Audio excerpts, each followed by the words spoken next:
Hello, this is the Midday News. Thanks for joining us. The recent Kids for Conservation program was a remarkable success.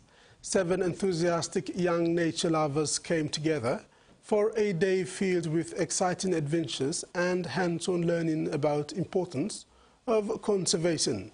Participants embarked on journeys to discover the wonders of nature, engaged in play-based learning and took part in various hands-on activities. Each child was awarded a Kids for Conservation certificate at the end of the program, recognizing their commitment to understanding and preserving the environment. The next session of the Kids for Conservation program is underway today. This is a fantastic opportunity for children to learn, grow and positively impact the world around them. Parents are encouraged to secure a spot for the young explorers by registering now. Lawyers in Papua New Guinea are encouraged to use artificial intelligence to help improve their legal practices. However, there are risks to consider when using this application. Presentation of this application was delivered by Catherine Hartigan, Deputy President of the Industrial Court of Queensland. During the seminar on ethical practice requirements for lawyers in Port Moresby this week, Deputy President of the Industrial Court of Queensland, Catherine Hartigan, encouraged Papua New Guinea's lawyers to start utilizing artificial intelligence or AI. According to Hartigan, AI can assist legal practitioners in writing and drafting documents, including deeds, licenses, conveyancing documents and preparing proceedings, preparing patent and trademark applications, automating searches to refine research, identifying loopholes and flaws in contract clauses, horizon scanning changes in the law in order jurisdiction, and analyzing outcomes to make predictions, summarizing case law, legalization and contracts, and provide legal training and answering questions of law. However, the risk is that AI is unable to understand the unique facts of cases, clients' cultural emotions and needs, and understand the broader Papua New Guinea social and legal context, among others. If generative AI is to be used by the profession, we must be aware of the risks associated with it in practice, and those risks include issues with respect to transparency, the accuracy of the content and the competency of those using it, confidentiality issues that arise in particular for clients, and breaches of intellectual property and copyright as well. Hartigan said lawyers must be aware of AI risk. If they are used to it, they must first bring to the attention of the client the AI tool they will use to perform their work to ensure transparency in the conduct of duty. Affects its reliability. These include risks associated with a lack of accuracy and poor competency of those using it. In terms of accuracy, currently, and this is probably because it is still in its early stages, the output of generative AI exposes the user to potential inaccuracies. And with respect to competency, you must be aware that when using the generative AI system, a lawyer has a duty to understand how to use the AI system and also to understand the limitations of that system. She said another risk is confidentiality. Lawyers must not enter any private, confidential, suppressed or legally privileged information into a generative AI system because the information can then be used by the system to respond to queries from other users. A concern relating to the use of public deployments of generative AI systems is that the prompts that the user enters into the system can be reused, with the potential that control over any confidential information entered into the system could likely be lost, and the information may cease to be confidential as a result.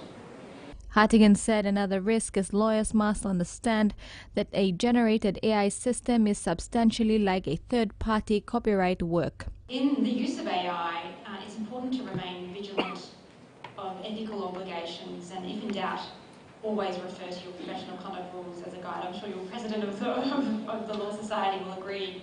Hartigan said there are no specific regulations or legal requirements governing the use of AI in PNG, but lawyers must consider their relevant obligations under existing legislation when implementing this tool. Maricela Caledonia, TVWAN News. Yesterday, the National Energy Authority and Expertise Front signed a Memorandum of Understanding to implement green energy-related activities within the framework of the national component of the European Union-funded Forestry Climate Change Biodiversity Programme in Papua New Guinea over the period of 2024 to 2027. This MOU marks a significant milestone to NEA in its efforts to promote green energy and contribute to reducing greenhouse gas emissions within the PNG's Enhanced National Determined Contribution. NEA's Managing Director Ronald Meketa says the partnership will kickstart joint efforts towards strengthening capacity of NEA as a new regulating authority to advance application of renewable energy in the country through revising sub-sector policies and establishing an energy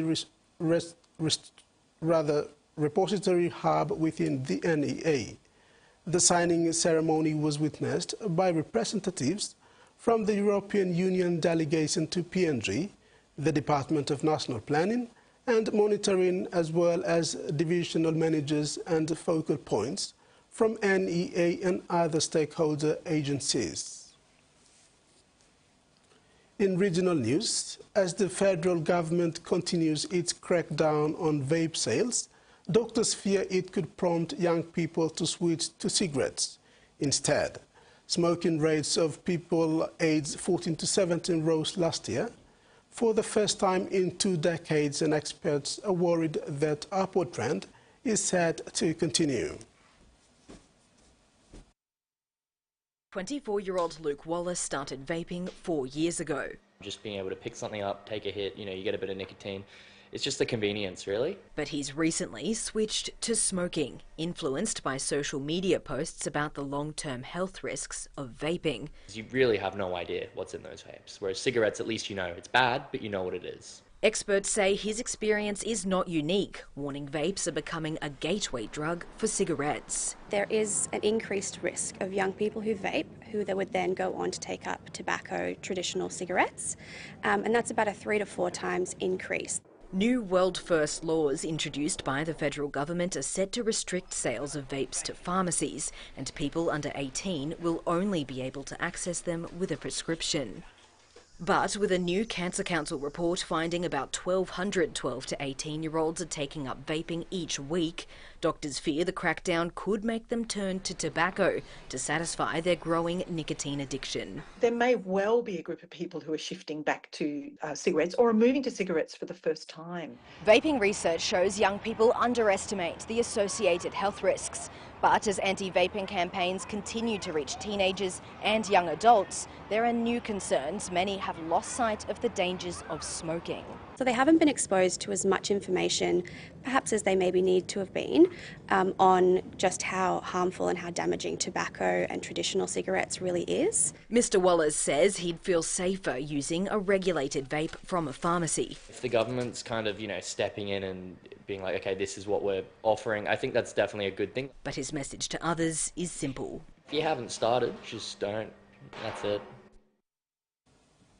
WikiLeaks founder Julian Assange finally faces a United States court 14 years after leaked troves of secret state information and ended up in a British maximum security prison for his troubles.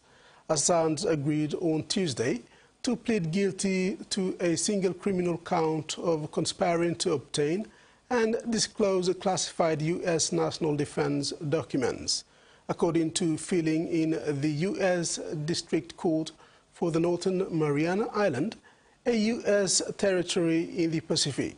He has been sentenced for time served as a hearing in the territory's capital, Saipan. There is one count listed, conspiring to unlawfully obtain and disseminate classified information relating to the national defense of the United States in violation of the 18th U.S.C. Section 793G. Once the proceedings are over, WikiLeaks and his family says Assange will be free to return to Australia, where he is likely to receive a mixed welcome.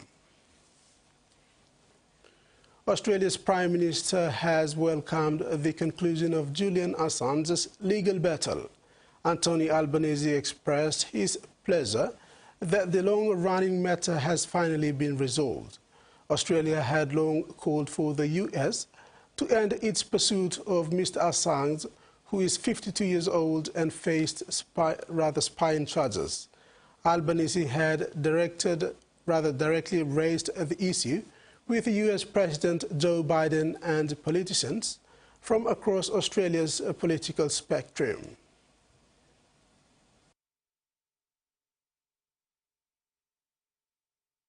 I am pleased that he is on his way home to Australia to reunite with his family here. Over the 2 years since we took office, my government has engaged and advocated, including at leader level, to resolve this. We have used all appropriate channels. This outcome has been the product of careful, patient and determined work I am very proud of.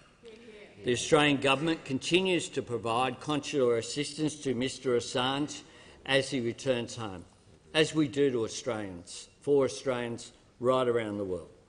I can confirm that US Ambassador Kevin Rudd and UK High Commissioner Stephen Smith are travelling to Australia with Mr. Assange. This work has been complex and it has been considered. This is what standing up for Australians around the world looks like. It means getting the job done, getting results and getting outcomes, having the determination to stay the course, and I'm very pleased that on this occasion this has been a successful outcome that I believe overwhelmingly Australians did want to see. In response to the petition presented to the Deputy French Ambassador during a solidarity march led by the Vanuatu President of the Malvat Maori Council of Chiefs, Chief Paul Robert Ravon, French Ambassador Jean-Baptiste Villemar has issued a comprehensive opinion editorial addressing key concerns regarding New Caledonia's indigenous recognition, decolonization process, discrimination, military operations and calls for independence. Ambassador Villemar reaffirmed France's commitment to recognizing the Kanaki people as indigenous, emphasizing their unique identity and cultural heritage. In response to calls for Kanaki independence, Villemar highlighted France's engagement with regional partners and the structured process of self-determination provided by the Noumea Accord. The accord has facilitated multiple opportunities for the Kanak people and all New Caledonians to express their will. In sports, the New South Wales Blues dominated State of Origin Game 2 in Melbourne last night with a 38-18 win over Queensland Maroons. The series now ends with a decider at Suncorp on July 17th. The masterclass from Mitchell Moses inspired the Blues to a comprehensive win. Moses set up 4 of the Blues' 7 tries and was impressive with the boots all night. He wrapped up the Man of the Match award. Blues were dominant across the park, starving the Maroons on field position and sending them into the sad scoreless. But they returned in the second half to score 3 converted tries and save themselves from embarrassment. The series is in balance and heads into the decider in Brisbane in a fortnight's time. The Blues have only won 2 deciders in Brisbane. This will be an interesting one. Here are the highlights of last night's match. Back in the big time. The ball away to Lomax. He gets a second try. DCE, short to Nane, through the hole, over the line. As the hammer wants a kick, the hammer wants a bounce, the hammer gets whatever the hammer wants. Cherry Evans over the top to Lungy in the corner. It is a... The Blues have won it. Thanks for your company. Join us at 6 for the main bulletin.